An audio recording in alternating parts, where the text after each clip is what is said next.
Bonjour et bienvenue dans le JT de ce vendredi 9 décembre. Voici les titres que nous allons développer. Licencié pour manque de fun, composition des vins à préciser sur les bouteilles dès fin 2023 et caution du dirigeant. C'est parti.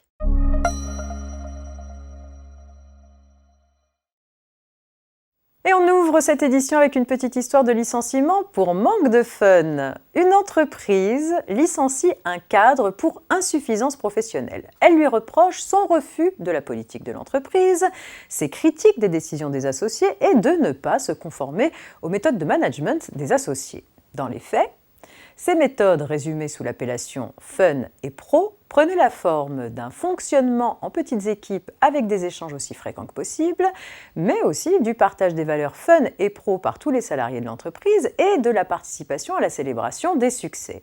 Il était également attendu des salariés qu'ils partagent leur passion personnelle. Le salarié se place sur le terrain de la liberté d'expression et il conteste son licenciement. Il soutient qu'il est parfaitement en droit de manifester son désaccord vis-à-vis de méthodes de management qui, selon ses dires, se traduisent surtout 1. Par l'obligation de participer à des séminaires ou des pots de fin de semaine prétexte à une grande consommation d'alcool, 2. Par des pratiques prônées par les associés liant promiscuité, brimade et incitation à divers excès et dérapages. La Cour de cassation partage son analyse. Selon elle, la Cour d'appel aurait dû prononcer la nullité du licenciement en raison de l'atteinte portée à la liberté d'expression du salarié.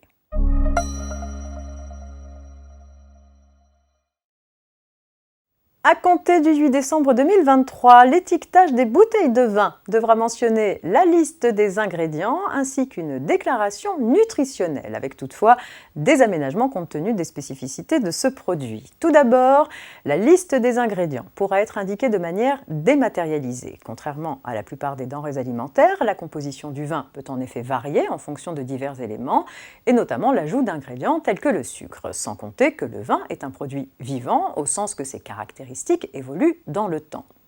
Par ailleurs, le vin ne contenant ni sel, ni protéines, ni graisse, la déclaration nutritionnelle apportée sur l'étiquette pourra se limiter à la valeur énergétique à condition qu'elle soit accessible en totalité de manière dématérialisée. Des QR codes seront vraisemblablement imprimés sur les bouteilles afin de permettre l'accès à ces informations électroniques. L'étiquetage des vins effectué avant le 8 décembre 2023 n'aura pas à être modifié et les vins concernés pourront être commercialisés en l'état. Le détail des règles applicables est attendu pour début 2023.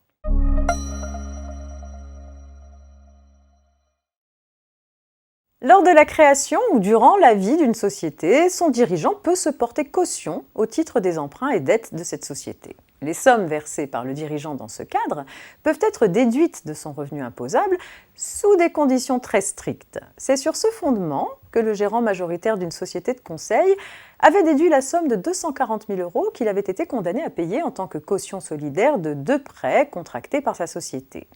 Cette déduction ayant été remise en cause par un vérificateur, le dirigeant a porté le litige devant les tribunaux, qui ont confirmé le redressement. Ils ont estimé que le dirigeant n'avait pas effectivement supporté cette charge.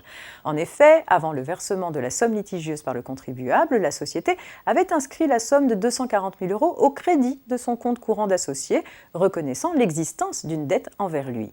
De ce fait, la somme versée en tant que caution ne constituait qu'une avance faite pour le compte de la société et ne pouvait pas être regardée comme une charge effectivement exposée par le dirigeant.